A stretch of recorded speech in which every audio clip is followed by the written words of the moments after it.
जय हिंद दोस्तों। आशा करता हूँ आप सभी लोग अच्छे होंगे। आज मैं सीटेट मैथ पेडागॉजी लेकर आया हूँ। पेपर फर्स्ट है।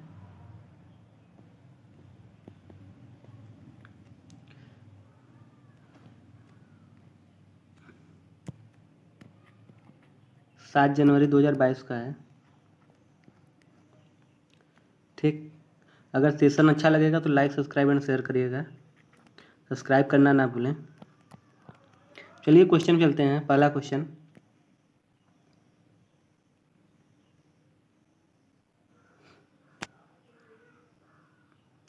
क्वेश्चन, फलों की मूल्य सूची नीचे दी गई है। इधर फल है, इधर क्या है, उसका दाम है। सेब का दाम कितना है? 35 रुपये प्रति केजी है। केला 60 रुपये प्रति केजी। आम 75 रुपये प्रति केजी। संतरा 50 रुपये प्रति केजी। अमरूद 45 रुपये प्रति केजी। ठीक, निम्नलिखित में से कौन सा सही नहीं है? हमको बताना क्या है कि इसमें से जो ऑप्शन, 4 ऑप्शन दिए हैं उसमें से कौन सा सही नहीं है। ठीक है, चलिए ऑप्शन पढ़ते हैं। प्रति केजी केले और अमरूद का कुल मूल्य आम के मूल्य से अधिक है। पहला ऑप्शन क्या कर रहे हैं? प्रति केजी केले और अमरूद का मूल्य। तो केला कहाँ है? यहाँ पे 60 रुपया। अमरूद क्या है? 45 का कुल मूल्य कितना हो जाएगा? 105। आम के मूल्य से अधिक है। तो आम कितना? 75। तो जाहिर सी बात है अधिक है आम के मूल्य से। तो ऑप्शन ए क्या हो जाएगा? सही हो जाएगा। ठीक है, हमको क्या बताना? नहीं बताना है। हमको फोकस करना है नहीं पर, सही वाले ऑप्शन पे नहीं। ठीक, तो क्या हो जाएगा? ऑप्शन ए सही। इसका मतलब ए हो गया सही। बी देख लेते हैं। प्रति केजी संतरे का मूल्य आम के मूल्य का 3/4 है। संतरा कहाँ पे है? 50। 50 किसके मूल्य के? आम के मूल्य का 3/4। आम कहाँ है? 75 गुणे 3/4। कभी बराबर होगा? नहीं, इसका मतलब ये गलत। बी देख लेते हैं। प्रति केजी केले और आम का कुल मूल्य सेब के मूल्य के बराबर है। केला और आम का मूल्य, केला यहाँ पे, आम के यहाँ पे है। कितना हुआ? दोनों 135। इसके बराबर है सेब के मूल्य के। ठीक, तो ए क्या हो जाएगा? ऑप्शन सी भी क्या हो जाएगा? सही हो जाएगा। ऑप्शन डी देख लेते हैं। सेब अमरूद से 3 गुना महंगा है। अमरूद कितना है? 45। सेब कितना? 35। देख लेते हैं, 3 गुना है। 3×5 = 15, 3×4 = 12, 13, 135। ठीक, तो सेब अमरूद से 3 गुना, ए भी हो गया सही। तो हमको नहीं बताना था। इसका मतलब कि जो सही है वो गलत हो जाएगा और जो गलत है वो सही हो जाएगा। ठीक, तो इसका राइट आंसर क्या हो जाएगा? Option B is correct answer. चलिए अगले क्वेश्चन पर। क्वेश्चन नंबर 2, 24.4 गुणे 5 - 90/5 - 25.5 गुणे 4 का मान है। सबसे पहले हम क्या करेंगे? भाग करेंगे। क्या हो जाएगा?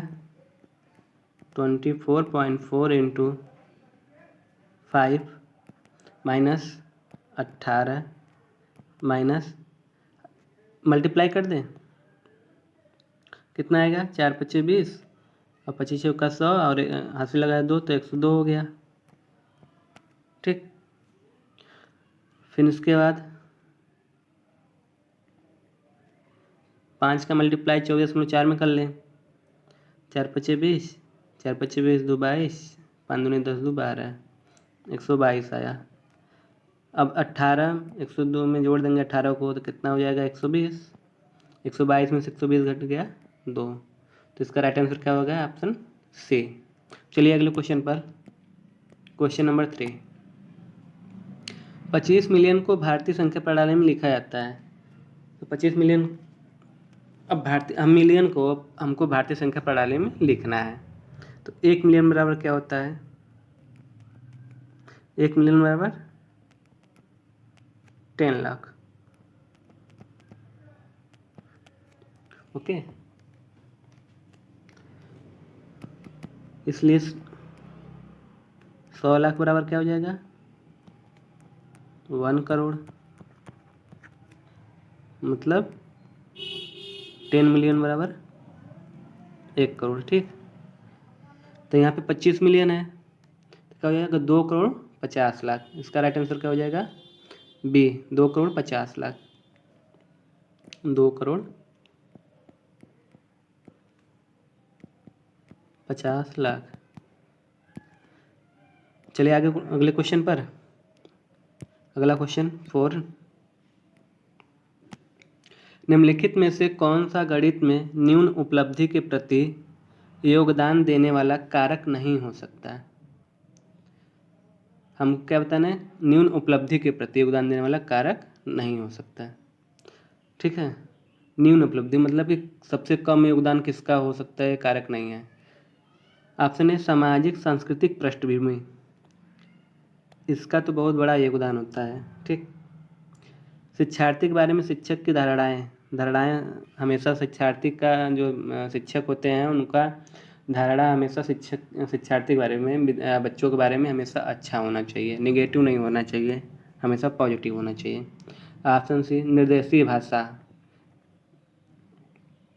ऑप्शन डी लैंगिक भेदभाव। तो यहाँ पे न्यून उपलब्धि पूछा है कि ए प्रति योगदान देने वाला कारक नहीं हो सकता है, तो इसका राइट आंसर हो जाएगा ऑप्शन डी लैंगिक भेदभाव। चलिए अगले क्वेश्चन पर। क्वेश्चन नंबर 5, एनसीईआरटी के अनुसार कक्षा 3 के विद्यार्थियों के लिए निम्नलिखित में से कौन से अधिगम प्रतिफल अपेक्षित नहीं है? हमको क्या बताना है? अधिगम प्रतिफल मतलब कि लर्निंग से जो हमको मिलता है वो अपेक्षित नहीं है। ठीक, हमको नहीं पे हमेशा फोकस करना है। ऑप्शन ए, सिद्ध कीजिए कि 1/3 और 2/6 समान है। बी, क्रम ADG, फिर यहाँ पे खाली स्थान है में अगला अक्षर को पहचानिए। यदि एक बस में 40 बच्चे बैठ सकते हैं तो 3 बसों में कितने बच्चे बैठ सकते हैं? डी, दर्शाइए कि 2x3 और 3x2 समान है। तो हमको क्या करना है? ऑप्शन के अनुसार हमको ये देखना है कि कक्षा 3 के बच्चों के लिए क्या सूटेबल है। ठीक, तो अधिगम प्रतिफल में क्या होता है? अधिगम प्रतिफल में बच्चों को सिंपल चीज़ें दी जाती, जैसे स्थानीय मान, संख्या, जोड़ घटाव, गुणा, क्या है, प्राइमरी लेवल के बच्चों के लिए ऐसा भी होता है। अगर यही बच्चा उच्च स्तर पर होगा तब अधिगम प्रतिफल में क्या शामिल हो जाएगा? विभाजन और भिन्न।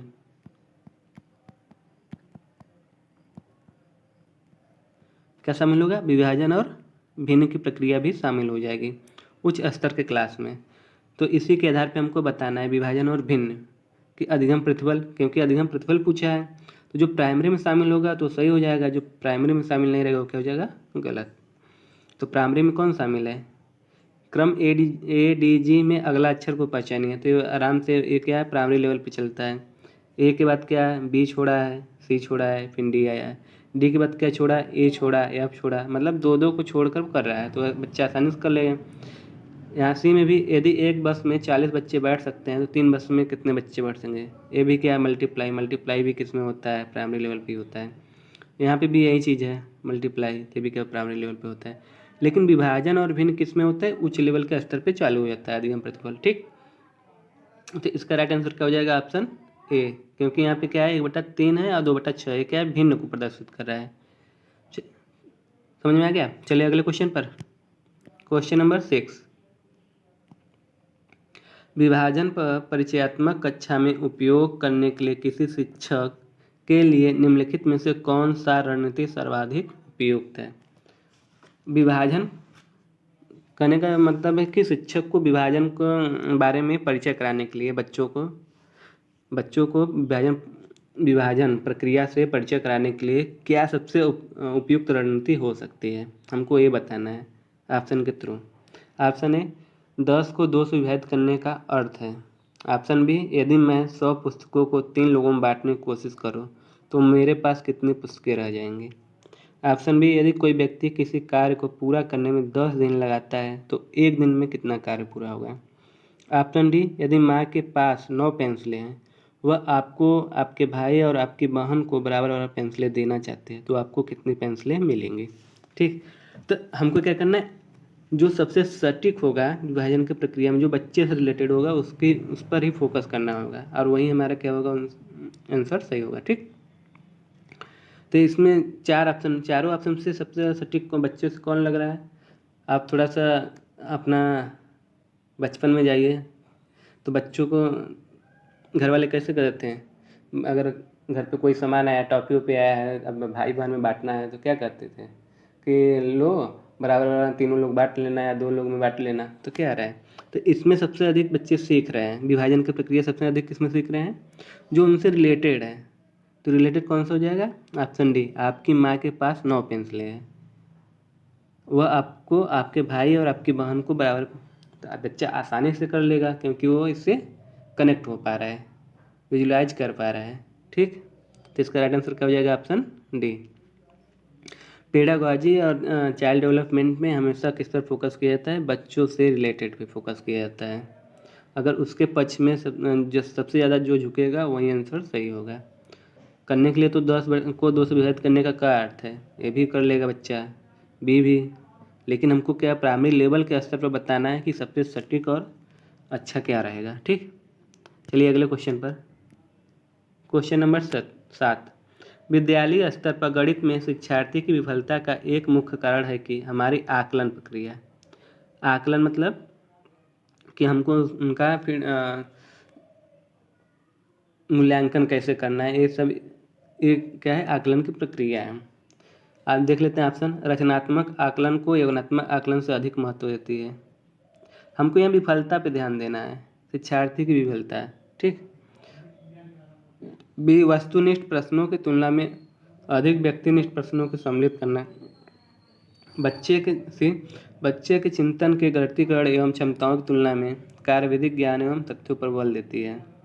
पुनः स्मरण पर आधारित प्रश्नों की तुलना में समस्या समाधान पर बल देता है। तो यहाँ पे शिक्षार्थी की विफलता का मुख्य कारण क्या है कि बच्चों पर हम क्या कर रहे हैं, ज़्यादा बोझ डाल रहे हैं, उनकी क्षमता के अनुसार उनका हम कार्य दे रहे हैं, उनकी तुलना दूसरे व्यक्ति से कर रहे हैं, या उनकी कार्यविधि से तुलना कर रहे हैं दूसरे लोगों से। तो ये क्या कर रहे हैं, शिक्षार्थी की विफलता का कारण है। तो इसका राइट आंसर क्या हो जाएगा, ऑप्शन सी, बच्चों के चिंतन के गणितीकरण एवं क्षमताओं की तुलना में कार्यविधिक ज्ञान एवं तत्वों पर बल देती है, मतलब तुलना, बच्चों के चिंतन की तुलना कर रहा है। ठीक, और ये सब क्या होगा, रचनात्मक आकलन रचनात्मक अधिक महत्व देती है, ये भी क्या है, विफलता का, लेकिन सबसे एप्रोप्रिएट क्या है, ऑप्शन सी है। चलिए अगले क्वेश्चन पर। क्वेश्चन नंबर 8, निम्नलिखित में से कौन सा अभ्यास सर्वाधिक उपयुक्त तरह से दिखाता है कि अपने छात्रों में अज्ञात राशियों का अनुमान लगाने का कौशल विकसित कर लिया है। अज्ञात राशि का मतलब कि जो चीज़ हम नहीं देख रहे हैं उसके बारे में हम उसकी कल्पना कर सकें। तो क्वेश्चन 8 में यही कह रहा है कि जो बच्चे हैं वो सर्वाधिक उपयुक्त तरह से किसमें अपने अज्ञात कल्पना से अनुमान लगा सकते हैं। ठीक, ऑप्शन देखते हैं, मनोगत 2 संख्याओं को जोड़े और सन्निकट उत्तर दें। ऑप्शन बी, इंच टेप का उपयोग करते हुए एक मेज की लंबाई नापें। पृथ्वी और चंद्रमा के बीच की सन्निकट दूरी का अनुमान लगाएं। आपकी कॉलोनी के बच्चों की संख्या बताएं। तो बच्चे सबसे ज़्यादा एक्टिव किस में होंगे, अपने कॉलोनी में अगल बगल बच्चों के बारे में जानना एक्टिव करेंगे, क्योंकि क्या है, वो उनसे भौतिक रूप से मानविक रूप से कनेक्टेड हैं। तो क्या करें, उनके बारे में ज़्यादा अनुमान लगा पाएंगे कि हमारे कॉलोनी में कितने बच्चे हैं कितने नहीं हैं। तो इसका राइट आंसर क्या हो जाएगा, ऑप्शन डी, अपनी कॉलोनी के बच्चों की संख्या बताएं। अगर किसी बच्चे से पूछेंगे तो बताएगा मेरी कॉलोनी में 100 है, मेरी कॉलोनी में 10 है, मेरी कॉलोनी में 15 बच्चे हैं, ऐसे ही से बताएंगे। लेकिन अब ये सब पूछेंगे कि इंच टेप का उपयोग करते मेज की लंबाई नापो, तो उसको समझ में नहीं आएगा, क्योंकि वो क्या है, प्राइमरी लेवल पे है। ये सब किस में हो जाएगा, उच्च स्तर के बच्चों पर। चलिए अगले क्वेश्चन पर। क्वेश्चन नंबर 9, निम्नलिखित में से कौन सा एक गणितीकरण प्रक्रिया नहीं है, गणितीकरण की प्रक्रिया नहीं है। Option A, optimisation, option B रट कर याद करना, ऑप्शन सी दृश्यीकरण, ऑप्शन डी तुलना करना। तो इसका राइट आंसर क्या हो जाएगा? ऑप्शन बी रट कर याद करना। जहाँ पे भी रोट मेमोराइजेशन आ जाए वो क्या हो जाएगा? गलत, ये निगेटिव चीज़ है। हमेशा कभी रट कर याद नहीं करना चाहिए किसी भी चीज़ को। ये हमारा जो NCF और NEP है ये भी बात करता है। और ऑप्टिमाइजेशन, दृश्यीकरण, तुलना करना, ये सब क्या है? गणितीय प्रक्रिया का उदाहरण है। तुलना करना का मतलब ये नहीं बच्चों से तुलना करना। तुलना का मतलब है कि जो गणित है उनका एक दूसरे से कंपेयर करना कि ये डिडक्शन मेथड है कि इंडक्शन मेथड है, इसके आधार पर। दृश्यीकरण मतलब विजुअलाइजेशन, हम किसी चीज़ को उसको दिखाकर, जैसे अब हमको ज्यामिति में पढ़ाना है, जैसे अब हमको आयत, वर्ग, त्रिभुज इस बारे में बताना है तो हम क्या करेंगे? फिगर दिखा देंगे, बच्चा आसानी से समझेगा। ठीक, चलिए अगले क्वेश्चन पर। Question number 10। दो पूर्ण संख्याओं का एक पूर्ण संख्या है, पूर्ण संख्याओं का यह गुणधर्म कहलाता है।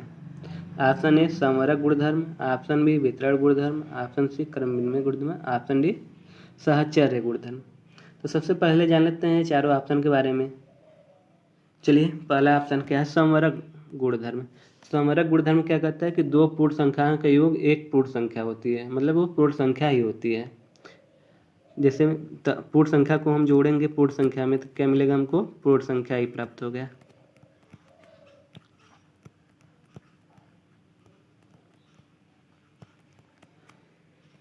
ओके, अब वितरण गुणधर्म में क्या होता है? वितरण गुणधर्म में होता है कि जोड़ और घटाव की प्रक्रिया होता है। वितरण गुणधर्म में गुणन की एक प्रक्रिया है जिसमें जोड़ और घटाव की प्रक्रिया अपनाई जाती है।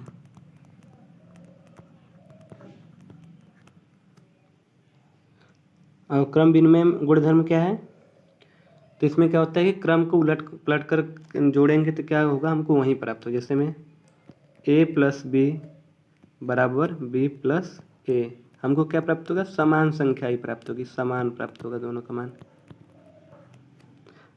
सहचर में इसमें दो पूर्ण संख्या या संख्या लेकर हम जोड़ रहे हैं, ऐड कर रहे हैं।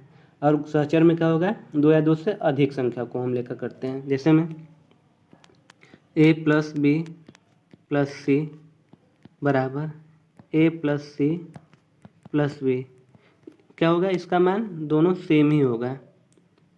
अगर A + B + C का मान इधर है, अगर इसी चीज़ को हम C को पहले कर दें तो क्या समान आएगा। तो क्या है? सहचर गुणधर्म का नियम है।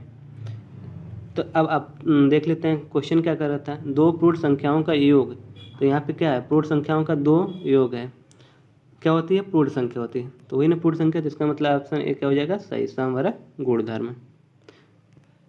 ओके, अगर सेशन अच्छा लगा हो तो लाइक, सब्सक्राइब एंड शेयर करिएगा।